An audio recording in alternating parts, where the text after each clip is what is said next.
നമസ്കാരം, ഞാൻ രജനി അഭിലാഷ്. പകൽഗാം ഭീകരാക്രമണം ലെവലേശം പോലും മൈത്രിയുടെ മൈക്ക് സെറ്റ് ഓപ്പറേറ്ററായ പിണറായി സർക്കാരിനെ ബാധിച്ചിട്ടില്ല എന്ന സത്യം ഓരോ ദിവസവും പൊതുജനത്തിന് മനസ്സിലാക്കി കൊടുക്കുകയാണ് ഈ സർക്കാർ. കഴിഞ്ഞ ദിവസം 10-ാം ഉദയത്തിന്റെ സമയം നോക്കി തറവാട് വീട് പിണറായി പാല് കാച്ചി കയറി. ആടിയും പാടിയും ആഘോഷം അങ്ങ് ഗംഭീരമാക്കി. ആ ഭയഭക്തി ജ്യോത്സ്യ ചടങ്ങുകളൊന്നും പിന്നെ ഒന്നിലും കാണുന്നില്ല എന്ന് മാത്രമേ ഉള്ളൂ. അതുകൊണ്ട് അതങ്ങനെ കഴിഞ്ഞു എന്ന് കരുതാം. എന്നാൽ ആക്രമണത്തിൽ വീരമൃത്യു വരിച്ച രാജ്യം ധീരദേശാഭിമാനി എന്ന് പ്രഖ്യാപിച്ച രാമചന്ദ്രന്റെ മൃതദേഹം നാട്ടിൽ കൊണ്ടുവന്നപ്പോൾ സർക്കാർ കാണിച്ചത് തികഞ്ഞ അവഗണന. കേന്ദ്രമന്ത്രിമാർ ഉൾപ്പെടെ അദ്ദേഹത്തിന്റെ മൃതദേഹം കാണാനും ആദരാഞ്ജലി അർപ്പിക്കുവാനും എത്തിയപ്പോൾ അതൊന്നും പിണറായി അറിഞ്ഞിട്ടേ ഇല്ല. അതല്ലെങ്കിൽ അദ്ദേഹത്തിന് മനസ്സില്ലായിരുന്നു. BJPയുടെ പ്രമുഖ നേതാക്കൾ എത്തിയപ്പോൾ ഒന്ന് തിരിഞ്ഞു നോക്കാനുള്ള മാനസികാവസ്ഥ പോലും സർക്കാരിനില്ല. മുഖ്യമന്ത്രിമാർക്കും മന്ത്രിമാർക്കും തലസ്ഥാനത്ത് നിന്ന് മാറി നിൽക്കാൻ പോലും സമയമില്ല. അങ്ങ് മലമറിക്കലല്ലേ, എങ്ങാനും ഭരണം കയ്യിൽ നിന്നങ്ങ് പോയാലോ. അങ്ങനെ കൊച്ചിയിൽ നടന്ന സാംസ്കാരിക ചടങ്ങിനെത്തിയത് ഒരു ബന്ധവുമില്ലാത്ത മന്ത്രി R. ബിന്ദു കൊച്ചിയിലെ ട്രാഫിക് യൂട്ടേൺ വരെ ഉദ്ഘാടനം ചെയ്ത് പോസ്റ്ററാക്കുന്ന മന്ത്രി രാജീവ്. എന്നാൽ BJP ആകട്ടെ സർവ്വ ദുഃഖങ്ങളും നെഞ്ചിലേറ്റി എല്ലാത്തിലും പങ്കെടുത്തു.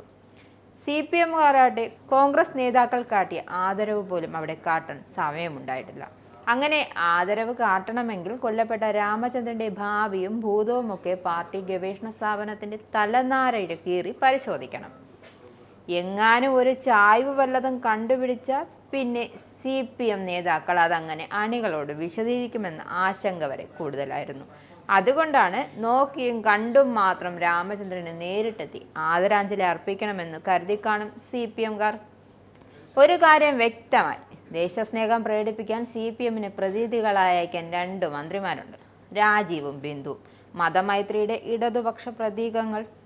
കൊല്ലപ്പെട്ട രാമചന്ദ്രന് അന്ത്യാഞ്ജലി അർപ്പിച്ച് കേന്ദ്രമന്ത്രി സുരേഷ് ഗോപിയും മുൻ കേന്ദ്രമന്ത്രി V. മുരളീധരനും ഉൾപ്പെടെയുള്ള BJP നേതാക്കൾ അന്തിമോപചാരം അർപ്പിക്കാൻ വീട്ടിലെത്തി.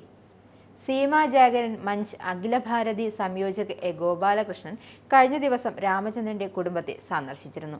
ഇതിനിടെയാണ് ഗണഗീതം ചൊല്ലി വിട വാങ്ങണമെന്ന ഭർത്താവിന്റെ ആഗ്രഹത്തെക്കുറിച്ച് ഭാര്യ ഷീല തുറന്നു പറഞ്ഞത്.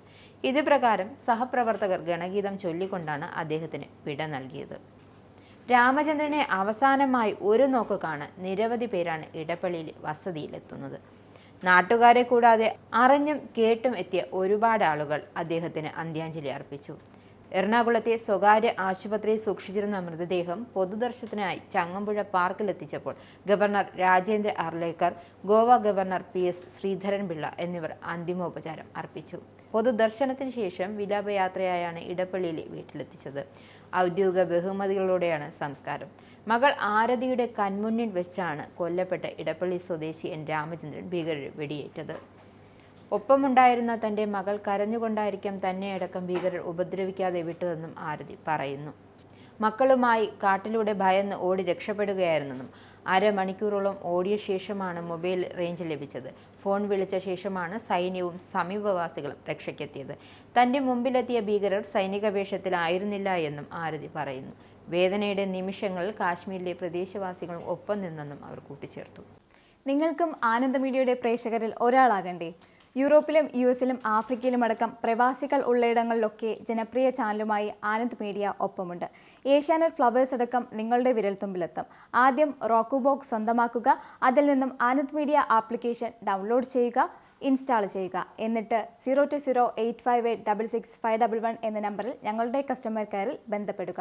അല്ലെങ്കിൽ +91 735 660 3747 എന്ന നമ്പറിൽ വാട്സപ്പ് ചെയ്യുക. ആനന്ദ് മീഡിയയുടെ സേവനങ്ങൾ സ്വന്തമാക്കുക. മറ്റു ചാനലുകൾക്കൊപ്പം ആനന്ദ് TVയും എൻജോയ് ചെയ്യുക.